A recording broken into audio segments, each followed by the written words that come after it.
Jawaharlal Nehru university Delhi में चल रहे अनिश्चितकालीन भूख हड़ताल को सोमवार को 8 दिन हो गए।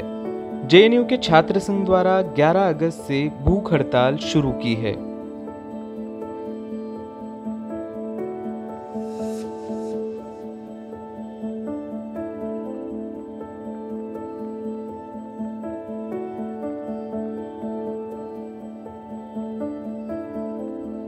विद्यार्थियों ने अपनी मांगे जेएनयू प्रशासन के सामने रखी है, लेकिन जेएनयू प्रशासन द्वारा अभी तक इन मांगों पर प्रशासन से कोई भी सकारात्मक जवाब नहीं मिला है।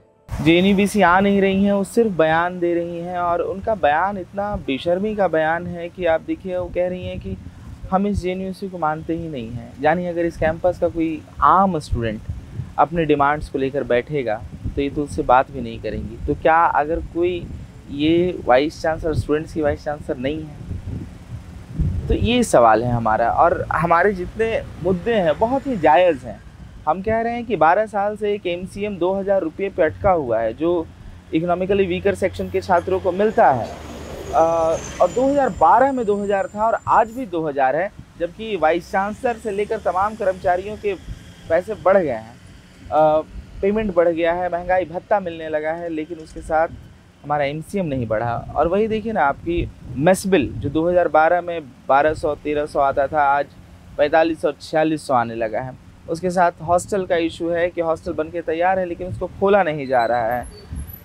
हम बार बार कह रहे हैं कि एनटीए एक लीक की संस्था है, बार बार उसमें लीक हो रहे हैं, बार बार लीक की घटनाएं आ रही हैं, लेकिन उसके बावजूद इस वाइस चांसलर की जिद है कि हम एग्ज़ाम करवाएंगे तो एनटीए के ज़रिए करवाएंगे। लेकिन हमारी मांग है कि वो एग्ज़ाम जेएनयू के ज़रिए, जो एंट्रेंस एग्ज़ाम है उसके ज़रिए हो।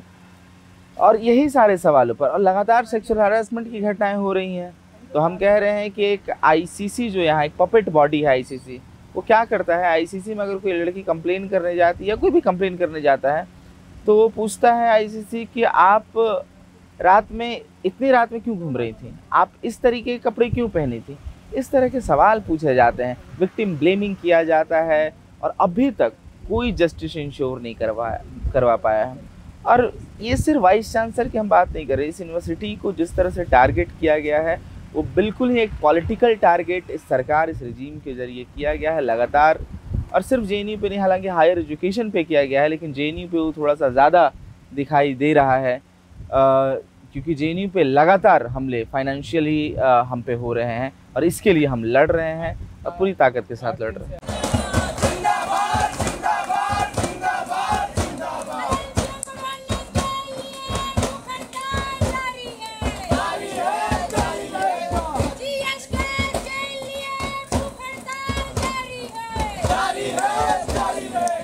भूख हड़ताल पर बैठे 2 छात्रों की तबीयत बिगड़ने के कारण उनको हॉस्पिटल में दाखिल करना पड़ा।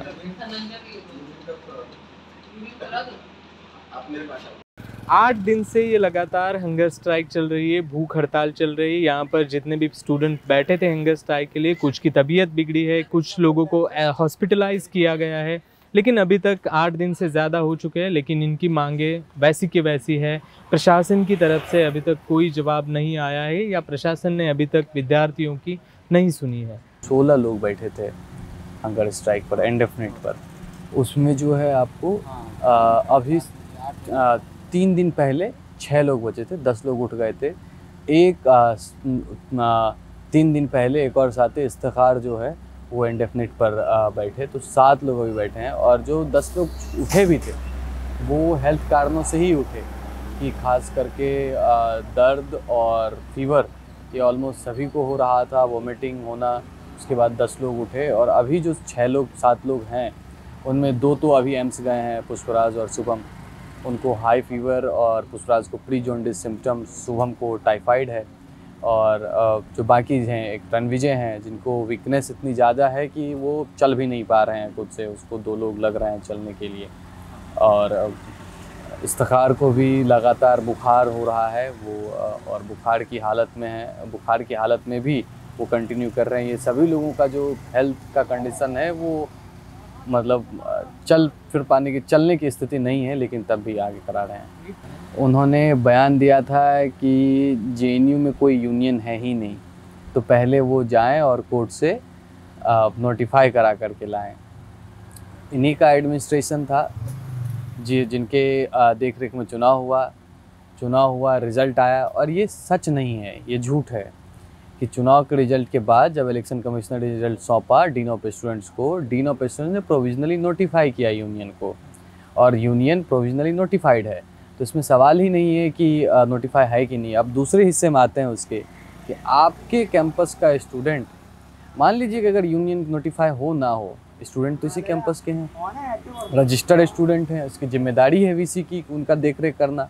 8वें दिन वो भूख हड़ताल पे हैं और फिर तब कहते हैं कि आप नोटिफाइड नहीं हैं।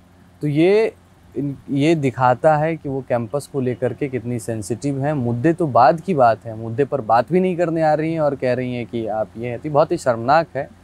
ये स्ट्राइक तो जब तक हमारी मांगे नहीं मानी जाएगी तब तक हम चलाएंगे। लेकिन इसके साथ ये है कि हमारे कई साथियों के हेल्थ लगातार गिर रहे हैं, और जब से हम चुन के आए थे तो हमने पूरी ताकत के साथ इस कैंपस के तमाम छात्रों की जो बातें थीं, जिस नाम पर जिस आंदोलन के लिए हमने कहा था कि हम इस आंदोलन में जाएंगे और मनवाएंगे बात, तो हम पिछले 4 महीने से, मैं कह रहा हूँ कि 16 अप्रैल की वो तारीख थी जब हमने एक चार्टर ऑफ डिमांड जमा किया था। 25 तारीख को हम चुन के आए। उसके बाद हमने छात्रों से डिमांड्स लिए कि क्या है, एक चार्टर ऑफ डिमांड हमने बनाया और उसको जमा किया 16 तारीख को। उसके बाद हम कई बार वाइस चांसलर से मिले, लेकिन उस चार्टर ऑफ डिमांड जिसमें कई मुद्दे थे, उसमें एक चीज़ पर भी, एक मुद्दों पर भी कोई सुनवाई नहीं की गई। इसलिए मजबूरन, कौन चाहता है विश्वविद्यालय में भूख हड़ताल पे बैठना? हम तो चाहते हैं कि बहुत सुचारू रूप से विश्वविद्यालय चले, सारे काम हो जाएं और सबकी बेहतरी हो, लेकिन प्रशासन नहीं चाहता है, सरकार नहीं चाहती है कि जेएनयू अच्छे से चले। जेएनयू के छात्रों से, जेएनयू के हाशिए पर के छात्रों से, जो दूर दराज के इलाकों से आते हैं, उनसे इस सरकार को नफ़रत है, या इस प्रशासन को भी उसी तरह की नफ़रत है। और वाइस चांसलर को सबसे ज़्यादा मुझे लगता है कि उनको चुभता है कि जो दूर दराज के छात्र आ रहे हैं, गरीब गुरबे छात्र आ रहे हैं, ये वाइस चांसलर सोचती हैं कि ये कैसे आ पा रहे हैं यूनिवर्सिटी में, इसको जल्द से जल्द निकाला जाए। और इस तरह का मतलब जेएनयू उनको नहीं चाहिए कि जो सबका जेएनयू हो, सबके लिए जेएनयू हो। द वायर के और वीडियोस देखने के लिए सब्सक्राइब करें और बेल आइकन पर क्लिक करें। स्वतंत्र पत्रकारिता की आर्थिक मदद करने के लिए डिस्क्रिप्शन में दिए गए लिंक पर जाएं और अपनी राशि चुनें।